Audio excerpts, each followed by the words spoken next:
야담과 옛날 이야기 가득한 백세야담. 정말 재밌어요. 저처럼 구독과 좋아요 잊지 말고 꼭 눌러주세요. 옛날 옛적에 아주 찢어지게 가난한 과부가 살았습니다.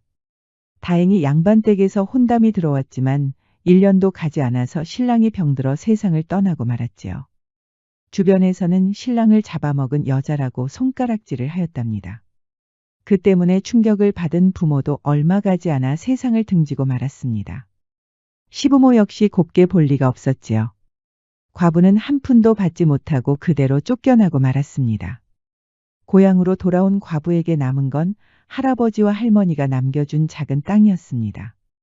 그마저도 잃으면 안 된다고 부모님이 노발대발하신 적은 있지만 이제는 부모님도 떠난 마당이니 도리가 없는 것이었지요. 과부는 그 땅을 팔아서 작은 주막을 열기로 했습니다. 과부가 태어나서 제대로 배운 건 없지만 어머니 손맛을 어깨 넘어 배워서 음식 솜씨는 자신이 있었지요. 작은 땅을 팔아서 얻을 수 있었던 주막은 먼 지방의 변두리였습니다. 이렇게 구석진 곳에 손님이 올 수가 있을까? 아니지. 사람들이나 드나들기나 할까? 과부는 처음부터 의욕이 꺾였지만 손님 단 한 명이라도 최선을 다하기로 하였습니다. 그렇게 주막을 처음 열었는데 과부는 깜짝 놀라고 말았습니다. 상복을 입은 남자가 뚜벅뚜벅 걸어오는 것이 아니겠어요. 장사 첫날에 상복 입은 남자라니. 과부는 너무나 기분이 나쁜 것이었습니다. 그런데 예전에 할머니가 해줬던 말이 떠올랐습니다. 옛날에는 장사를 할 때 상복 입은 사람이 들어오면 재수가 좋았다는 것입니다. 성인이 된 이후에는 할머니도 뵙지 못하고 있고 있었는데 마침 상복 이야기가 떠오른 것입니다. 과부는 공손히 다가가서 손님을 맞이했습니다. 저의 첫 손님이십니다. 무엇을 드릴까요? 팥죽 하나 주시오. 과부는 의아했습니다. 보통 주막에 오는 손님들은 국밥이나 술을 찾는 경우가 많으니까요. 그런데 과부는 이상하게 예감이 좋았습니다. 정말 할머니 말씀대로 되면 얼마나 좋을까? 과부는 예전 어머니가 해주셨던 팥죽을 기억하고 있었습니다. 그렇게 정성스럽게 만든 팥죽이 나왔지요. 상복을 입은 손님은 팥죽을 한 수저씩 뜨더니 미소를 머금는 것이었습니다. 과부는 기분이 좋았지요. 정말 잘 먹고 가오. 혹시 외상도 가능하오? 첫 손님부터 외상이라니. 첫 장사부터 기분 나쁠 일이었지만 과부는 괴념치 않았습니다. 물론 가능합니다. 소중한 분을 잃으셨는데 힘내십시오. 저도 이렇게 힘을 내서 장사를 하고 있습니다. 하지만 상복 입은 남자는 대답은 하지 않고 미소만 지었습니다. 그렇게 숲속으로 유유히 사라지는 것이었지요. 그런데 이게 무슨 일인지. 다음 날 아침부터 거짓말처럼 손님들이 찾아오는 것이었습니다. 처음에는 산책을 왔다가 다리를 삔 할아버지가 찾아오시더니 여행을 갔다가 길을 잃은 총각과 처녀, 친구를 만나러 갔다가 경치를 보러 왔다는 선비. 하나둘씩 묘한 사연을 가지고 찾아온 것이었지요. 사람들마다 가슴이 따뜻해지는 이야기까지 전해주니 과부는 하루하루가 지치지도 않았답니다. 그렇게 일주일이 지나고 다시 상복 입은 남자가 나타났습니다. 팥죽 하나 주시오. 과부는 숨을 삼키고 얼른 부엌으로 들어갔습니다. 분명히 행운을 가져다주는 손님이지만 이상하게 긴장이 되는 것이었지요. 손님, 여기 팥죽 가져왔습니다. 그런데 술이나 국밥은 필요 없으신지요? 저는 팥죽 하나면 됩니다. 고맙소. 과부는 이 과묵한 손님에게 이상하게 호기심이 갔답니다. 상복만 아니라면 아주 멀끔한 사내로 보이는 것이었지요. 팥죽 잘 먹었습니다. 오늘도 외상을 하려고 하는데 괜찮겠소. 과부는 복이라도 달아날까 얼른 고개를 끄덕였습니다. 물론입니다, 손님. 팥죽은 얼마든지 있으니 또 찾아오십시오. 그렇게 다음날 아침에도 손님들이 찾아오기 시작했습니다. 이렇게 변두리에 손님들이 끊이지 않는다는 것은 정말 신기한 일이었지요. 그러던 어느 날이었습니다. 수상한 차림의 사내들이 주막을 찾은 것이었습니다. 얼핏 보기만 해도 죄를 짓고 도망을 친 죄인들 같았지요. 과부는 잔뜩 긴장하고 말았답니다. 사내들은 신경질적으로 국밥과 술을 먹더니 서로 싸움을 시작하는 것이었습니다. 그 사람을 죽이지 말았어야 했다든가 그것까지 왜 훔쳐야 했냐는 등 듣기만 해도 끔찍한 소리로 다투는 것이었습니다. 이 사내들은 산적들이었습니다. 산적들은 자기들끼리 행한 과오를 놓고 다투더니 급기야 과부에게 위협을 가하는 것이었습니다. 대체 이게 무슨 짓들이오? 주모도 우리가 우스운가? 입이 있으면 말을 좀 해보시지. 사내들은 이미 취해서 제정신이 아니었습니다. 그때 조용히 국밥을 먹던 청년이 끼어들었습니다. 이보시게. 술을 마실 것이면 잠자코 있을 것이지. 왜 가만히 있는 주모에게 시비를 거는 것인가? 니놈은 뭔데 끼어드는 것이야? 결국 사내들끼리 싸움이 벌어졌습니다. 손님들은 무서워서 주모가 있는 부엌 쪽으로 도망치는 것이었지요. 국밥을 먹던 청년은 덩치를 이용해서 산적들을 몰아냈습니다. 취한 산적들은 제대로 싸워보지도 못하고 주저앉고 말았지요. 그렇게 산적들은 관가에 온 포졸들에게 붙잡혔습니다. 예상한 대로 양반댁을 상대로 강도를 저지른 것이었지요. 계속 숨어 다니다가 과부가 일하는 변두리까지 도망친 것이었습니다. 주모, 많이 놀라셨지요? 내가 무식하긴 해도 힘이 좀 괜찮지. 청년의 이름은 삼복. 며칠 전까지 머슴살이를 하다가 홀로 서기를 한 사람이었습니다. 양반댁에서 아무리 일을 해도 소장농도 주지 않으려고 하자 크게 화를 내고 나온 것이었지요. 산복이 덕분에 살았네요. 갈 곳 없으면 여기 주막에서 일하는 건 어때요? 마침 과부는 일손이 부족했답니다. 끊이지 않는 손님 때문에 정신이 하나도 없는 것이었지요. 그거 듣던 중 반가운 소리구먼. 안 그래도 우리 과부 보고 싶어서 매일 찾아왔는데. 과부는 바로 얼굴이 빨개졌습니다. 삼복이도 난생 처음으로 여인에게 고백을 한 터라 남자답지 않게 창피해서 말을 잇지 못하는 것이었지요. 그날부터 삼복이는 주막에서 열심히 일했습니다. 얼마 가지 않아 삼복이는 과부를 안았지요. 그렇게 두 사람은 사실상 부부나 마찬가지였습니다. 삼복이 역시 아내가 있었지만 고단한 노비 생활에 지쳐 떠나고 말았답니다. 삼복이는 이제 여인과의 정은 없다고 믿었지만 과부를 보고 생각이 달라진 것이었지요. 추운 계절이 가고 봄이 왔습니다. 과부도 잊고 살았던 상복 입은 남자가 찾아온 것이었습니다. 아이고 손님. 이게 얼마만이에요? 그동안 잘 지내신 것 같소, 주모. 오늘도 역시 팥죽이죠. 과부가 정성스럽게 팥죽을 만드는 동안에 삼복이는 의심스러운 눈초리로 다가왔습니다. 저 상복 입은 기분 나쁜 남자는 누구요? 과부는 싱글싱글 웃는 것이었습니다. 절대 기분 나쁜 남자 아니니 산복이는 신경 쓰지 마세요. 상복 입은 남자는 이번에도 팥죽을 천천히 음미하며 먹는 것이었습니다. 역시 주모 솜씨는 여전하구려. 그동안 어디 계셨습니까, 손님? 이번에도 상을 치르신 것을 보아하니 또 소중한 분을 잃으셨나 봅니다. 하지만 상복 입은 손님은 미소만 짓고 대답하지 않았답니다. 이번에도 외상을 하려고 하는데 괜찮겠소? 우리 주막은 이제 먹고 살만하니까 염려하지 마십시오. 나중에 여유가 있으실 때 갚으셔도 됩니다. 그렇게 상복 입은 손님이 돌아갔습니다. 그런데 삼복이가 그 앞길을 가로막는 것이었습니다. 이보시오 손님 양반. 듣자 하니 전에도 외상을 했다고 하던데 자꾸 그렇게 버릇 들면 못 쓰는 것이오. 그러자 상복 입은 손님의 눈이 예리하게 빛나는 것이었습니다. 여전히 과묵한 얼굴이었지만 이상하게 그 묘한 눈빛에서는 위험이 넘치는 것이었지요. 삼복이는 그만 흠칫하여 뒤로 물러나고 말았습니다. 상복 입은 손님은 그렇게 또 숲속으로 유유히 사라졌습니다. 저거 뭐하는 놈이야? 아주 기분 나쁜 놈일세. 그렇게 며칠이 지나고 상복 입은 손님이 다시 나타났습니다. 손님, 또 오셨군요. 어서 앉으세요. 얼른 팥죽 하나 내올 테니. 오늘은 갚으러 온 것이오, 주모. 갚으신다고요? 그럼 팥죽은 안 드시려고요?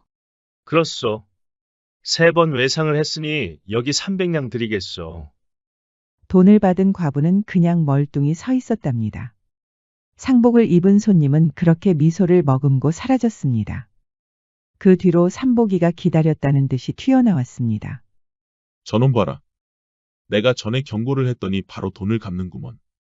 삼복이가 경고를 했다고. 왜 그랬어? 과부가 화를 내자 삼복이는 머쓱하였습니다. 아니 왜 그래? 3번이나 외상을 한 놈을 그대로 두면 쓰나? 내가 한 번 따끔하게 말한 것뿐인데. 실은 겁이 나서 별소리도 못했는데 말이에요. 이렇게 삼복이는 가끔 허풍기를 보였지요.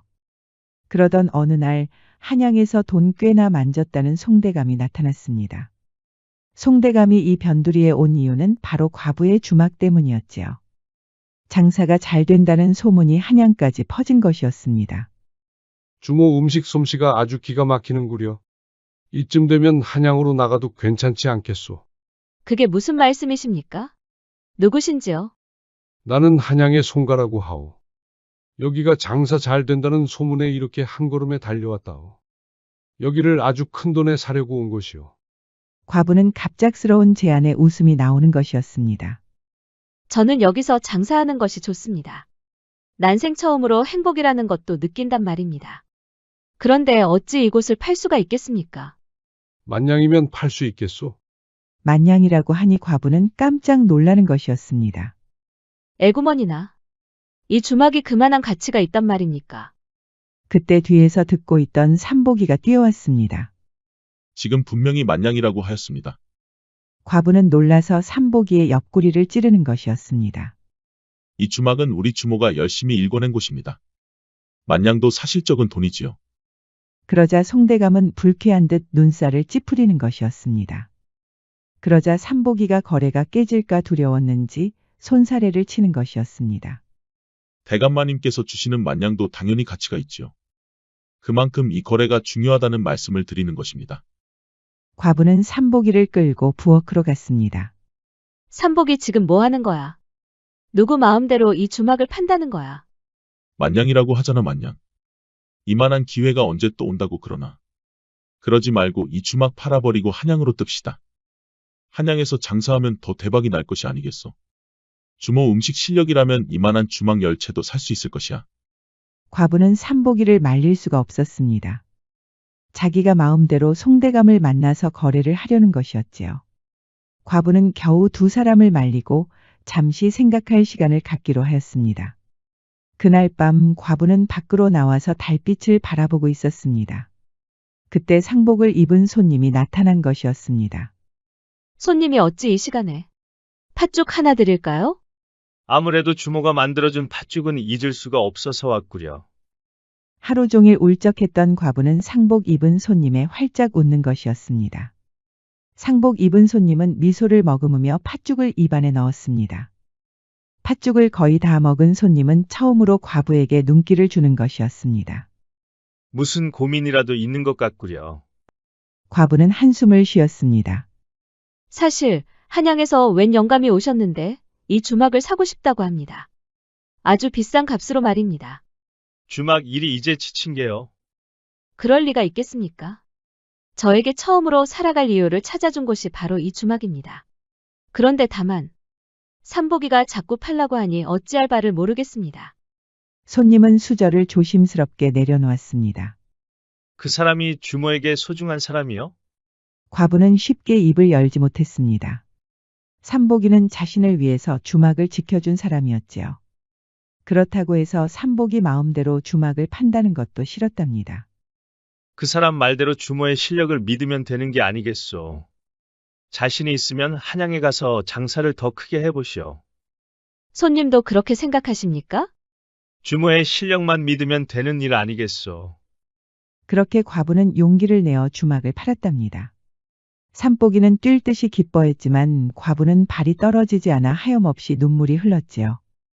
과부와 삼복이가 떠난 주막은 하루아침에 사라졌습니다. 송대감이 허름한 주막을 다 헐어버리고 새로 지은 것이었지요. 머슴들과 여종들까지 불러서 아주 성대하게 첫 장사를 시작했습니다. 그런데 이게 무슨 일인지 아침부터 손님이 한 명도 들어오지 않는 것이었습니다. 이게 대체 무슨 일이냐? 그 많던 손님들이 왜 오지를 않는 게야? 그렇게 파리만 날리는 게 일주일이었습니다. 송대감은 도저히 믿을 수가 없었습니다. 이거 내가 완전히 속은 게 아닌가? 그럴 리가 없는데. 분명히 한양까지 소문이 날 정도로 장사가 잘 되지 않았는가? 분명히 이 두 눈으로 똑똑히 봤는데 말이야. 그때였습니다. 상복을 입은 손님이 나타난 것이었습니다. 송대감은 첫 손님이라고 하니 헐레벌떡 뛰어나왔습니다. 그런데 재수가 없게 상복을 입은 남자가 서 있는 것이었습니다. 송대감은 어이가 없었지요. 팥죽 하나 주시오. 송대감은 불쾌한 듯 헛기침을 하고 방으로 들어갔습니다. 손님은 팥죽을 수저로 떠서 입안에 넣었습니다. 그런데 그 기분 좋은 미소는 찾을 수가 없었지요. 역시 과부의 손맛을 잊을 수가 없는 것일까요? 손님은 결국 팥죽을 모두 먹지 못하고 일어섰습니다. 여기 외상을 하려고 하는데 괜찮겠소. 그러자 방에 있던 송대감이 뛰쳐나왔습니다. 이놈이 미쳤나? 안 그래도 장사가 안 돼서 미치겠는데 어디 외상을 하려고 들어. 죽고 싶지 않으면 당장 가서 돈 가져와. 송대감이 손님의 멱살을 잡는 것이었습니다. 그런데 손님은 전혀 당황하는 기색이 없었습니다. 그 묘한 눈빛에 송대감도 겁을 먹은 것이었습니다. 그렇게 상복을 입은 손님은 숲속으로 유유히 사라졌습니다. 정말 재수옴 붙었구먼. 장사도 안 되는데 첫 손님이 상복을 입었다니. 게다가 외상이라니. 기가 차는구먼. 그날 이후로도 손님은 한 명도 오지 않았습니다. 송대감은 결국 하루라도 빨리 주막을 팔아야 할 지경이었지요. 손해가 막심한 것이었습니다. 하지만 이렇게 장사가 안 되는 주막을 누가 사려고 할까요? 성대하게 지어놓은 주막에 모두들 손가락질을 하는 것이었습니다. 다들 송대감의 아둔한 머리를 욕하는 것이었습니다. 그리고 과부는 주막을 하나 새로 장만하고 큰 기와집도 구할 수 있었습니다. 이제는 삼복이의 어엿한 아내가 되었답니다. 이제는 마님으로 불러야겠네요. 마님은 이제 한양에서 제일 가는 주모가 되었답니다. 변두리에서 성공하여 한양으로 진출했다고 하니 그 인기는 조정까지 전해졌습니다. 삼복이는 돈이 생기니 그동안 없었던 처세술을 마음껏 부리는 것이었습니다.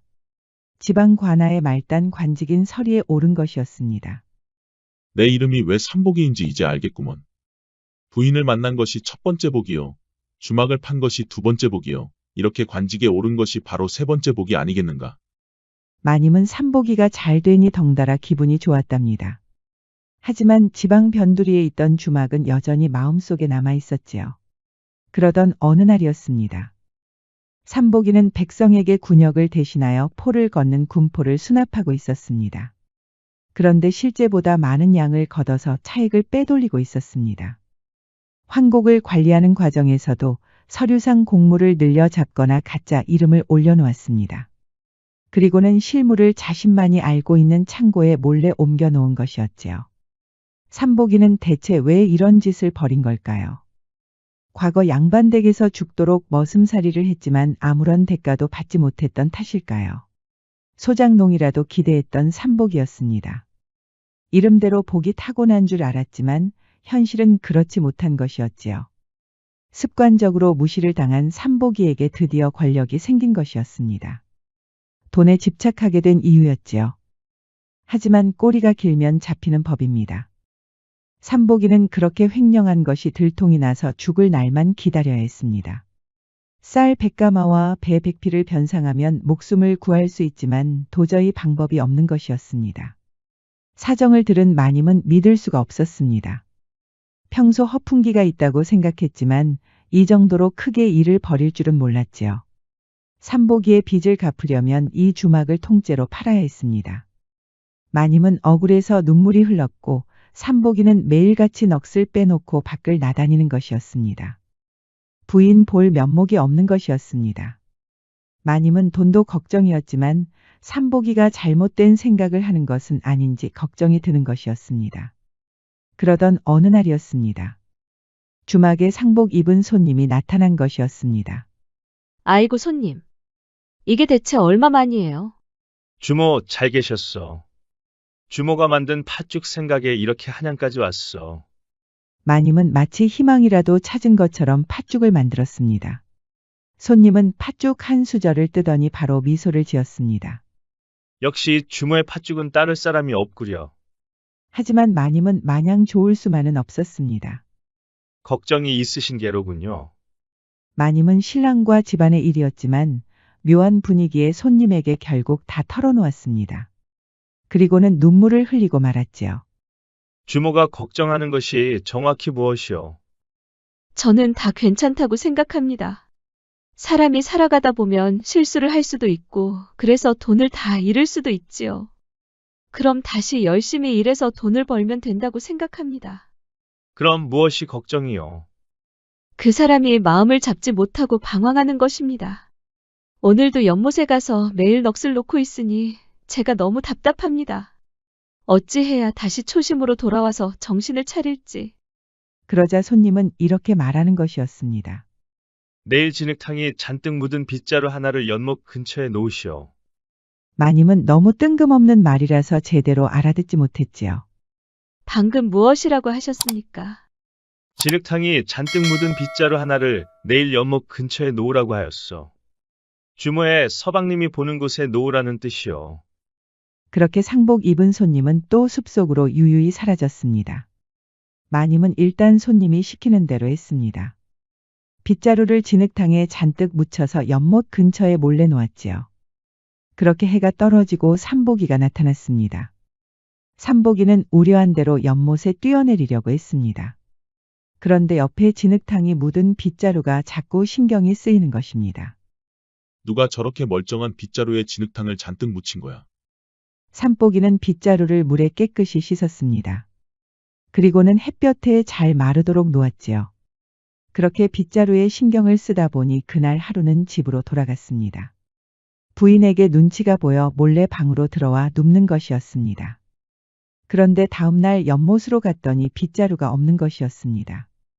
깨끗한 빗자루를 누가 가져갔나 하는데 웬 노인이 천천히 다가오는 것이 아니겠어요. 빗자루에 손을 댄 사람이 자네인가? 그렇소만. 영감께서는 누구신지. 이 동네에서 본 적이 없는 것 같은데. 그러자 노인은 털털하게 웃는 것이었습니다. 내가 그 빗자루의 주인이라네. 누가 그렇게 깨끗이 씻겨놨는지 너무 고마워서 말이야. 겨우 빗자루 가지고 뭘 그러십니까? 앞으로는 조심하십시오. 삼복이가 그렇게 떠나려고 하자 노인이 이렇게 말하는 것이었습니다. 보아하니 근심이 많아 보이는데 나한테 설명해 주지 않겠나? 내가 이래 봬도 재주가 있어서 무슨 일이 있어도 은혜는 갚는다네. 겨우 빗자루로 말입니까? 울적하던 삼복이는 모처럼 웃음이 나왔습니다. 실은 그 빗자루는 보통 빗자루가 아닐세. 바로 도깨비의 빗자루야. 도깨비라고 하니 삼복이는 또 웃음이 터졌지요. 지금까지 들은 농 중에 가장 재미가 없고 지루했습니다. 이만 가보겠습니다, 어르신. 갚아야 할 것이 있는 겐가? 쌀과 배 정도는 내가 해줄 수 있는데 말이야. 그러나 삼복이는 눈이 번쩍 뜨렸습니다. 정말이십니까? 정말. 쌀과 배를 빌려주실 수 있겠습니까? 무려 100가마와 100필입니다. 노인은 또 털털하게 웃는 것이었습니다. 내가 그동안 일만 열심히 살아서 그 정도는 해결해 줄 수 있다네. 빗자루 깨끗이 씻겨주었다고 이런 보상이라니. 사실 말도 안 되는 일이었지만 삼복이는 그런 것을 따질 여유가 없었습니다. 말씀만 하십시오, 어르신. 뭐든지 할 테니 제발 그 쌀과 배를 빌려주십시오. 빌려주다니. 나는 지금 자네에게 보상을 해주려는 것이야. 내 말대로만 하면 원하는 쌀과 배를 주겠네. 삼복이는 노인이 시키는 대로 구할 수 있는 만큼 쌀과 배를 구했습니다. 그리고는 다음날 관청으로 갔지요. 관청 창고에서 기다리고 있으면 원하는 것을 얻을 수 있다고 하였지요. 어르신은 대체 언제 오시는 겐가? 삼복이는 애가 탔습니다. 조만간 관리를 맡은 아전이 올 것이 뻔하였으니까요. 그런데 이게 무슨 일인지. 답답해서 가마를 열어보니 쌀이 이상하게 많이 들어있는 것이었습니다. 쌀을 조금씩 빼내고 보니 벌써 50가마를 훌쩍 넘기는 것이었습니다. 삼복이는 귀신에 홀린 듯 계속 쌀을 펐습니다. 그랬더니 거짓말처럼 쌀 100가마가 된 것이 아니겠어요. 배도 마찬가지였습니다. 마침 아전이 들어왔고 삼복이는 빚을 모두 갚았답니다. 삼복이는 뛸 듯이 기뻐했습니다. 바로 부인에게 달려가서 손을 잡고 좋아했지요. 역시 내 복은 여기서 끝이 아니었구먼. 사연을 들은 마님은 번뜩 상복 입은 손님이 생각이 났습니다. 이번에도 저를 도와주셨군요. 마님은 눈물을 흘렸고 삼복이도 기분이 좋아 넙죽 엎드려 눈물을 흘리는 것이었습니다. 그러던 어느 날 마님이 한참 장사를 하고 있는데 송대감이 찾아왔습니다. 지방 변두리에 있는 주막을 샀던 그 송대감이었습니다. 송대감은 다짜고짜 화를 내는 것이었습니다. 감히 나를 속였겠다. 그게 무슨 말씀이십니까, 대감? 어쩐지 그 작은 지방의 변두리에서 장사가 잘 된다는 게 이상하다 했지. 왜 나한테 말하지 않은 겐가? 설마 그 놈하고 정이라도 통한 겐가? 그놈이라니. 그게 무슨 말이오? 옆에서 장작을 패던 삼복이도 화가 나서 끼어들었습니다. 그놈 말이야. 그 상복 입은 도깨비. 그러자 주막 안에서는 정적이 흘렀습니다. 짐작하고 있던 마님도 얼굴이 창백해지는 것이었습니다. 그런데 옆에 있던 삼복이가 불같이 화를 내는 것이었습니다. 그게 무슨 말도 안 되는 소리야. 장사가 안 되면 당신 실력이 문제인 거 아니야. 도깨비라니. 기가 차서 말도 안 나오네. 그렇게 송대감을 간신히 내쫓았습니다. 손님이 없어지고 한가해지자 삼복이가 먼저 말문을 열었습니다. 그 상복 입은 손님이 도깨비라니. 그게 정녕 사실이란 말인가? 도깨비라니 말이 되는 소리를 해야죠. 하지만 마님의 얼굴에서는 이미 도깨비라는 것을 짐작한 눈치였습니다. 역시 그랬구먼. 어쩐지 장사가 잘 되는 것도 그렇고, 빗자루 하나 씻었다고 그 많은 쌀과 배를 갚아준 것도 그렇고, 모두 그 도깨비가 한 짓이 아닌가? 근데 당신은 왜 이렇게 화를 내는 거예요? 도깨비가 그랬다고 해도 우리를 구해준 은인이잖아요. 사실 삼복이는 질투심이 폭발한 것이었습니다. 도깨비와 정이 통했다는 송대감의 말이 계속 귓가에 맴돌고 있는 것이었지요. 마님은 어이가 없었지요. 허풍기가 있고 속이 좁다는 것은 알았지만 이 정도일 줄은 몰랐던 것입니다. 그날 이후로 삼복이는 또 정신을 차리지 못하고 방황하는 것이었습니다. 부인을 안지도 않고 외박하는 일도 잦았지요. 그렇게 마님은 마음고생을 하다가 실신을 하는 것이었습니다. 주막은 그렇게 장사를 접어야 했고 삼복이도 마음을 잡지 못하여 이리저리 떠돌아다니는 것이었습니다. 삼복이는 그렇게 떠나버렸습니다. 연못에 몸을 던졌다는 소문도 있었지만 어느 누구도 알 수가 없었지요. 마님은 하염없이 눈물을 흘렸습니다. 그렇게 매일 눈물을 흘렸고 마른 눈물은 눈가 근처에 머물렀답니다. 마님은 앞이 흐릿하여 장사를 할 수 없을 지경이었지요. 그러던 어느 날 상복을 입은 손님이 나타났습니다. 마님은 앞이 흐릿했지만 상복 입은 손님이라는 것은 알 수 있었지요. 손님 오셨군요. 그런데 송구해서 어째요? 이제는 제가 눈이 흐릿해서 팥죽을 만드는 것이 어렵습니다. 걱정 마시오, 주모. 환한 불빛이 있으면 눈이 보일 것이오. 상복 입은 손님이 손을 천천히 펼치자 그 안에서 푸른 불꽃이 타오르는 것이었습니다. 그 불꽃은 마님의 눈가에 포근히 앉는 것이었습니다. 정말 보입니다. 이렇게 보는 것에 감사할 줄이야. 마님은 기뻐하며 팥죽을 만들었습니다. 상복 입은 손님은 변함없이 팥죽을 입으로 가져갔지만 이번에는 고요하고 울적한 눈빛을 하는 것이었습니다. 주모는 내가 누군지 궁금하지 않소? 누가 되었든 그게 무슨 상관이겠습니까? 손님께서 저를 도와주셨으니 그냥 저에게는 은인입니다. 상복 입은 손님은 처음으로 눈물을 흘렸습니다. 앞에 있던 마님도 같이 눈물을 흘렸지요. 그럴 때마다 푸른빛이 깃들면서 눈을 보호해주는 것이었지요. 그렇게 주모는 다시 장사를 시작했습니다. 예전에 있었던 지방 변두리로 돌아온 것이었지요. 마님의 사연이 전해지면서 손님의 발길이 끊이지 않았습니다. 이제 마님이 아니라 다시 과부로 불러야겠네요. 과부는 완전히 초심으로 돌아왔습니다. 이제 나이가 들고 힘도 빠지고 있지만 손님들의 응원 덕분에 지칠 수가 없었습니다. 그동안 다시 과부의 주막을 탐내는 양반들이 많았습니다. 어떻게든 팔라고 협박을 하는 양반도 있었지요. 과부를 보쌈하려고 괴한들이 들이닥치기도 했지만 그럴 때마다 푸른 불꽃이 수호신이 되어 구해준 것이었습니다. 이후에 그 주막은 푸른 불꽃이 지켜주는 곳이라는 소문이 났습니다. 자연스럽게 도깨비 터라는 소문도 돌았지요. 하지만 소문은 또 소문일 뿐. 그런 소문이 돌 때마다 손님들은 더 늘어났습니다. 그렇게 세월이 흘러 과부는 나이가 들었답니다. 여전히 지칠 줄 모르고 주막을 운영하고 있었지요. 나이가 들어 눈이 흐릿하지만 여전히 푸른 불꽃이 과부의 눈을 밝혀주고 있었습니다. 그 뒤로 한 노인이 지켜보고 있었습니다. 바로 빗자루의 주인이었지요. 노인은 바로 상복 입은 손님이 둔갑한 것이었습니다. 주모가 하늘로 떠날 때까지 내가 계속 지켜드리리다. 세월이 흘러 많은 사람들은 여전히 그 주막을 찾고 있습니다. 임금이 선비로 위장하여 먹을 정도로 맛집이었지요. 팥죽을 먹은 임금은 눈물을 흘릴 정도였습니다. 도깨비가 지켜준 주막이라니 얼마나 유명해졌을까요? 사랑이란 아무런 대가 없이 존재를 지켜준다고 하였지요. 도깨비와 과부는 천혜지각과 같이 서로 멀리 떨어져 있는 사이지만 정말 아련한 사랑이었습니다. 이 이야기는 한국 구전에서 전해지는 도깨비와 가난한 여자였습니다. 지금까지 백세야담 8번째 이야기였습니다. 백세야담 많이 사랑해주세요. 마지막으로 끝내려고 하는데 우리 과부가 할 말이 있다고 하네요. 우리 도깨비의 아련한 사랑을 계속 보고 싶으시다면 구독과 좋아요, 알림 설정도 잊지 마시고 꼭 눌러주세요. 애정이 담긴 댓글도 많이 부탁드립니다.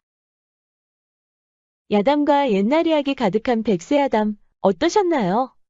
앞으로도 재밌고 감동적인 이야기가 가득하니 많이 기대해주세요.